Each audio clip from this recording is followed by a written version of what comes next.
शहबाज हुसैन का, वो सुनवाते हैं आपको।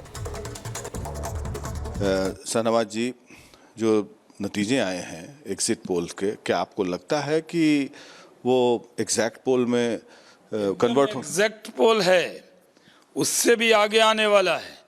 मैं साउथ में भी गया हूं, मैंने पूरा प्रचार देश भर में किया है। साफ दिख रहा था कि आ रहे हैं मोदी। मोदी जी की जो योजना थी वो एकदम जमीन पे थी। गरीब को तो लगता था कि उनको कैसे फिर प्रधानमंत्री बनाए। गरीब तो इनके जो विपक्ष के एनडीए अलायंस के हल्ले से डर गया था। उसको लगा इतना अच्छा नेता हम खोज नहीं सकते, तो उन्होंने जमकर वोट किया है। महिलाओं ने जमकर वोट किया है। जो 80 करोड़ लोग जिनको अनाज मिल रहा है, जो करोड़ों लोग हैं जिनको आयुष्मान भारत का कार्ड मिला है, उन लोगों को लगता था कि जैसे घर का बेटा चुनाव लड़ रहा है। इस तरह से साथ दे रहे थे, इसलिए पूरा हंगामा मचाया गया। एनडीए अलायंस के लोगों ने पूरे चुनाव के दौरान मोदी जी को क्या क्या नहीं गालियाँ दी। यहीं बिहार में तेजस्वी यादव ने कहा कि बेड रेस्ट करा देंगे, लेकिन मोदी जी आ रहे हैं, ताकत से आ रहे हैं। और जो एनडीए अलायंस के लोग हैं, उन्होंने एक फेस सेविंग के लिए बैठक कर ली। बैठक करके अपने दुख दर्द बांट लिए हैं और एक फर्जी आंकड़ा 295 का उन्होंने एक फेंकने का काम किया, क्योंकि उन्हें मालूम था कि एग्जिट पोल के जब आएंगे तो इनका आंकड़ा क्या होगा। तो उन्होंने फर्जी आंकड़ा दिया है। 298 बोल देते, 297 बोल देते। बोलने का क्या जा रहा है। लेकिन आ रहे हैं मोदी, पूरी ताकत से आ रहे हैं, हैट्रिक मार रहे हैं। मोदी जी के नेतृत्व में सरकार बन रही है और सबको लेकर वो चलेंगे। जिन्होंने वोट दिया है उसकी भी चिंता करेंगे और जिन्होंने नहीं दिया है उसकी भी चिंता करेंगे।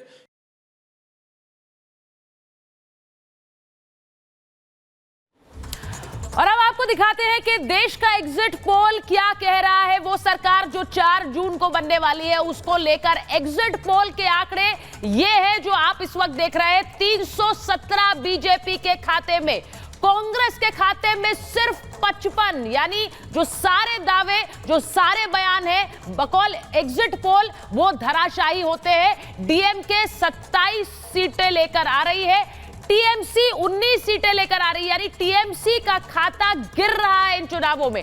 टीडीपी 15 सीटों पर आ रही है। बीजेडी ओडिशा में, जहां विधानसभा चुनाव भी साथ में हुए, वहां पर 9 सीटें लेकर आ रही है बीजेडी। वहीं एसपी 7 सीटें। समाजवादी पार्टी को कोई फायदा अलायंस का नहीं हुआ है। अखिलेश यादव लगातार कल बैठक में भी थे इंडिया अलायंस के, और वो ये भी कह रहे हैं कि ये एग्जिट पोल्स गलत आंकड़े दे रहे हैं और 4 तारीख को इंडी की सरकार बन रही है। और वहीं आरजेडी को 4 सीटें, रैलियां 200 भले ही तेजस्वी यादव ने कर ली, लेकिन सीटें सिर्फ 4 आ रही हैं। ये इस मैटराइज के एग्जिट पोल में साफ नजर आता है। 4 तारीख को क्या ये एग्जिट पोल नतीजों में तब्दील होगा? हर राज्य एक कहानी कहता है, हर राज्य के नंबर एक कहानी कह रहे हैं। बड़े बड़े नेताओं ने वहां पर प्रचार किया है और उस प्रचार के चलते आप देखिए कि वो सीटों में तब्दील हुआ है कि नहीं। प्रचार जो साफ है, बीजेपी एक बार फिर सत्ता में आ रही है 317 सीटों के साथ, और कांग्रेस सिर्फ 55 सीटों पर सिमट रही है। ये एग्जिट पोल आपको बता रही हूं। सतीश बुनिया से हमारे सहयोगी ने बात की है, अमरदीप ने, वो आपको सुनवाते हैं। रिपब्लिक के एग्जिट पोल में भी 359 जो है वो एनडीए को बहुमत मिलता हुआ दिखाई दे रहा है। किस तरीके से देखते हैं आप एग्जिट पोल को? रिपब्लिक को धन्यवाद कि उन्होंने हकीकत बयां की, इसके लिए वो साधुवाद के पात्र हैं। लेकिन मुझे लगता है कि ये सत्यता भी है, और जो एग्जिट पोल आए हैं उसमें लगभग सभी जो सर्वेज हैं वो एनडीए को सीधे तौर पर बढ़त भी दिखा रहे हैं और बीजेपी को भी एक अच्छी खासी सीटें वो बता रहे हैं। मुझे लगता है कि जब देश के चुनाव की चर्चा हुई थी तो अक्सर ये चर्चा होती थी कि जो 14 में बदलाव आया, कांग्रेस के खिलाफ एक वातावरण था, अराजकता थी, करप्शन था, उसके खिलाफ लोगों ने रिएक्ट किया, उसको रिएक्शन का वोट कहा। लेकिन 19 में उससे ज़्यादा मैंडेट मिला और उस मैंडेट को लोगों ने कहा कि ये भरोसे का वोट था। लोगों ने भरोसा किया कि मोदी ने जो कहा वो किया। मुझे लगता है कि मोदी जी ने उससे 2 कदम आगे चल के भारत की जनता को एक बार फिर से एक भरोसा दिलाया भविष्य के लिए। और मुझे लगता है 24 का वोट जो है वो भारतीय जनता पार्टी को, मोदी जी के नेतृत्व को और एनडीए को, क्योंकि देश की लोकतंत्र की अक्षुण्णता के लिए समान विचार के दलों ने इस देश के लोकतंत्र को ताकत दी है, मजबूती दी है। भले छोटा प्रदेश हो, छोटे ही दल हो, लेकिन उन्होंने राष्ट्रवाद के विचार के साथ जुड़ के जब ये मुहिम शुरू की है, एक अच्छी सफल सरकार चलाई, तो ये मैंडेट मुझे लगता है कि नेतृत्व को है, नीतियों को है, क्रियान्विति को है, और उससे ज़्यादा आगे बढ़ के भविष्य का वोट है। 2047 की जो बात प्रधानमंत्री कहते हैं, मुझे लगता है ये वोट उसी का है।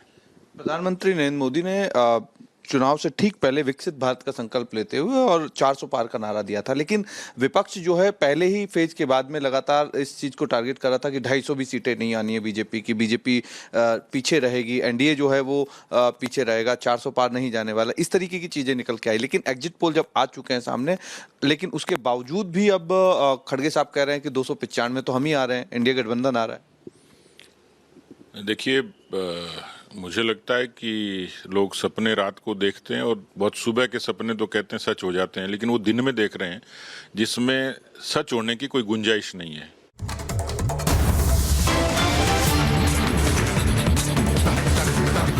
और एक थोड़ा सा